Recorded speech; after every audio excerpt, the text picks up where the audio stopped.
Hi வீப்ளே trending நேயர்கள் எல்லாருக்குமே வணக்கம். நான் ஐசக். இன்னைக்கு வலைப்பேச்சந்திரன் அவங்களுடைய ரொம்ப சிறப்பான என்னென்ன பேச்சுகள், எங்க பிரச்சனை நடந்தது, யாரால தீர்த்து வைக்கப்பட்டது அப்படின்ற விஷயங்களை பார்ப்போம். ஒவ்வொரு வாரமும் சிறப்பான விஷயங்களை பேசுவோம். அந்த சிறப்பான விஷயங்கள் என்ன அப்படின்றத அவர்கிட்ட கேட்கலாம் வாங்க. சார் வணக்கம், எப்படி இருக்கீங்க சார்? வணக்கம், சிறப்பா இருக்கேன். ஒரு வித்தியாசமான ஒரு கெட்டப்ல வந்திருக்கீங்களே சார் இன்னைக்கு.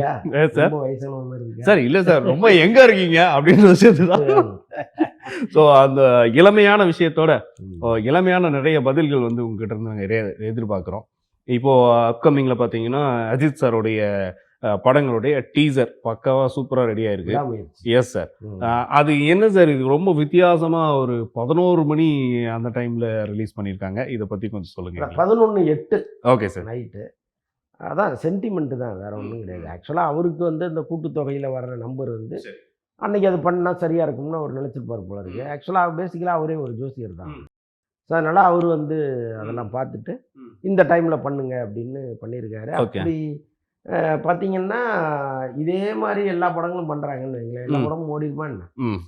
படத்தில் என்ன கண்டென்ட் இருக்கோ அதை வச்சு தான் ஓட போகுது. நீங்கள் நல்லா பார்த்தா தெரியும். கோடம்பாக்கத்தில் வந்து எல்லா படங்களுக்கும் ஒரு ஐயர் தான் அதிகபட்சம் வருவார் பூஜை போடுறதுக்கு. அவரும் நடிக்கவும் செஞ்சுட்டாரு, நடிக்கவும் செய்வார். ரொம்ப ரேர், ஒரு ஐயரை தான் மேக்ஸிமம் கும்பிடுவாங்க.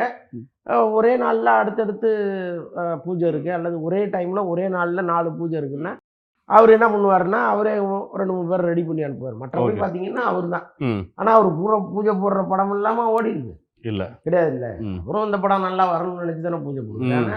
ஏன் வரமாட்டேங்குது? கதை இருக்கணும், கண்டென்ட் இருக்கணும், அதை ஒழுங்காக எடுத்து தரணும், இதெல்லாம் இருக்குது. அதை தாண்டி இதுதான் காரணம்ங்கிறது வந்து ஏற்றுக்க முடியாது. பட்டு என்னமோ தெரியல, 11:08 அது அஜித் விரும்பினாரா, லைக்கா விரும்பிச்சா, நடுவில் யார் விரும்புனாங்கன்னு நமக்கு தெரில. ஓகே, ஆமாம் சரி. அப்போ அந்த சென்டிமெண்ட்டோட தொடர்ந்து இப்போ என்ன பண்ணுறாரு, அவருக்கு ஒன்று ரொம்ப பிடிச்ச விஷயம், ஒன்று பைக் ரேஸில் இருப்பார், அப்படி இல்லைன்னா கார் ரேஸில் இருப்பார். ஸோ இப்போ ரொம்ப அதாவது இந்தியாவுக்குன்னு ஒரு பெருமை சேர்க்கிற விஷயமா, தமிழ்நாட்டுக்குன்னு பெருமை சேர்க்கிற விஷயமா ஒரு ரேஸில் கலந்துக்கிட்டாரு. அப்போ கலந்துக்க போகிற விஷயம், இதோட அப்டேட் என்ன மாதிரி, அதோட நம்மளுடைய தமிழக விளையாட்டுத்துறைக்கான அந்த ஒரு சிம்பல், இதெல்லாம் விஷயம்லாம் இருக்கு. ஸோ இதெல்லாம் இப்போ எப்படி இருக்கு, அவர் எப்படி தயாராகிக்கிட்டு இருக்காரு, என்ன மாதிரியான சூழல் அங்கே இருக்கு? இல்லை, ஆக்சுவலாக வந்து அவர் பல வருடங்களுக்கு முன்னாடி பைக் ரேஸராக அவர் வந்து ஃபார்முலா ரேஸில் கலந்துக்கணும்லாம் ஆசைப்படும் பொழுது அவருக்கு ஸ்பான்சர் ஒன்றும் பெருசாக கிடைக்கல. ஓகே. அப்போ வந்து அவர் ஒரு பெரிய கேம்பெயினே பண்ணார். இந்த மாதிரி நிகழ்ச்சிகளுக்கு ஸ்பான்சர் கொடுக்க நிறைய பேர் முன் வரணும். ஏன்னா விளையாட்டுங்கிறது நிறைய விஷயங்கள் இருக்குது. அதில் வந்து இந்த கார் ரேஸுங்கிறது ரொம்ப முக்கியமானது. ஒரு கிரிக்கெட்டுக்கு கொடுக்குற முக்கியத்துவத்தை ஏன் ரேஸு கொடுக்க மாட்டாங்க அப்படின்லாம் அவர் அன்னைக்கு பேசியிருக்காரு. அன்னைக்கெல்லாம் அவருக்கு வந்து ஒரு ஸ்பான்சர் வர்றதுங்கிறது ரொம்ப கஷ்டமாக இருந்துச்சு. அதை அவரே ஃபீல் பண்ணி பேசியிருக்காரு. ஆனால் இன்னைக்கு அஜித் வந்து ஒரு ஸ்பான்சர் கேட்குறாருன்னா கொண்டு வந்து கொட்டுறதுக்கு ஒரு பெரிய கூட்டம் இருக்குது. அது கவர்மெண்ட்டே வருது, முன் வருது, அல்லது ப்ரைவேட் நிறுவனங்கள் முன்னே வராங்க. ஸோ இப்போ இன்றைக்கி அந்த அளவுக்கு ஒரு மிகப்பெரிய இடத்துல வந்து உட்காந்துட்டார் அஜித். அப்போ தான் வந்து தமிழ்நாடு அரசு நம்ம லோகோ நீங்கள் பயன்படுத்திக்கணும்னு ரிக்வஸ்ட் வைக்கும்போது அதை வந்து கரெக்டாக அவர் பயன்படுத்துகிறாரு. அது தமிழக விளையாட்டுத்துறை அமைச்சர் உதயநிதி அதை ஸ்டெப் எடுத்து பண்ணாருங்கிற மாதிரி தகவல் இருக்குது. ஓகே. அதற்கு உதயநிதி அவருக்கு நன்றி எல்லாம் சொன்னதெல்லாம் நம்ம ட்விட்டரில் நன்றி சொன்னார். ஸோ இதெல்லாம் ஒரு பக்கம் இருக்குது. இப்போ அவருடைய கனவு வந்து அந்த ரேஸ் தான். அதற்கான பல முயற்சிகள்லாம் அவர் பண்ணிட்டு இருக்காரு, பயிற்சிகள்லாம் பண்ணிட்டு இருக்காரு. ஒரு பக்கம் படம் விடாமுயற்சி, அப்புறம் குட் பேட் அகிலி, அதுக்கப்புறம் என்ன படம் பண்ணுறாருன்னு இன்னும் ஃபைனல் ஆகல.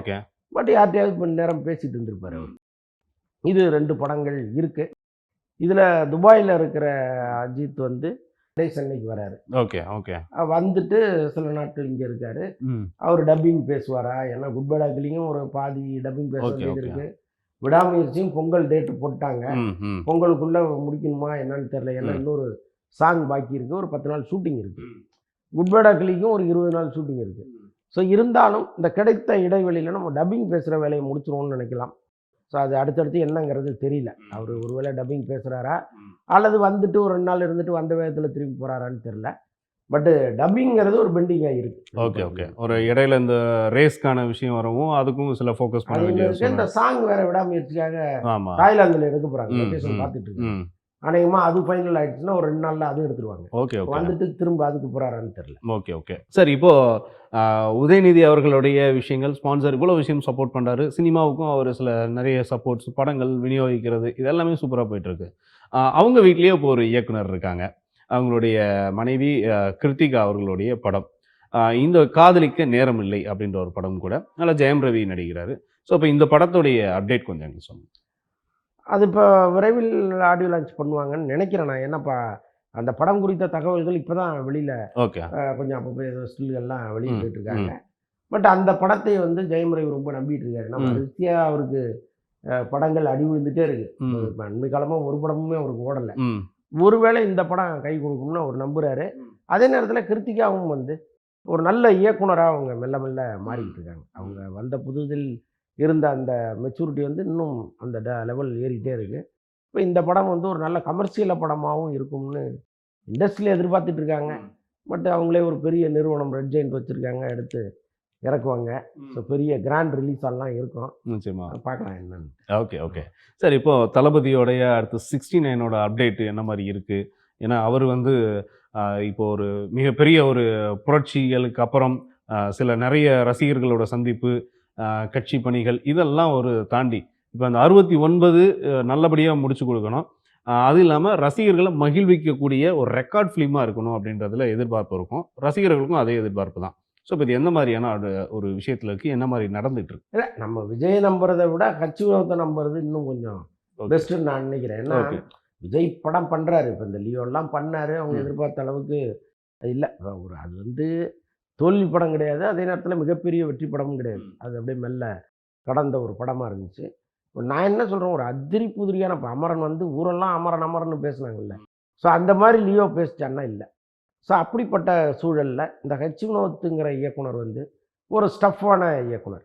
அவர் வந்து ஒரு அந்த கதை சொல்கிற விதமே ஒரு ஸ்டைலாக இருக்கும்.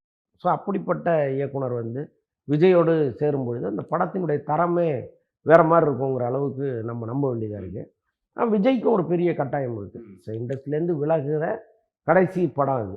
ஸோ அப்படி இருக்கும் பொழுது இன்னொன்று வருங்கால அரசியலுக்கு ஆக்சுவலாக 2026 தேர்தலுக்கு கை கொடுக்குற படமாகவே அது இருக்க போகுது. Okay, okay. அப்போ ஒரு ஷியூர் ஹிட் நீங்கள் அடித்தாதான் ரெண்டுத்துக்கும் அது கை கொடுக்கும். பொருந்தும். அரசியலுக்கும் அது ரொம்ப முக்கியமான படமாக இருக்கிறதுனாலையும், தன்னுடைய கடைசி படம் அதுவாக இருக்கிறதுனாலையும் அது ரொம்ப முக்கியமான படமாக அவருக்கு இருக்கு.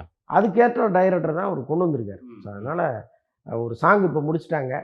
இனி அடுத்த ஷெட்யூல் போகணும். நடுவில் கொஞ்சம் அரசியல் வேலைகள்லாம் பண்ணிகிட்டு இருக்காரு விஜய்.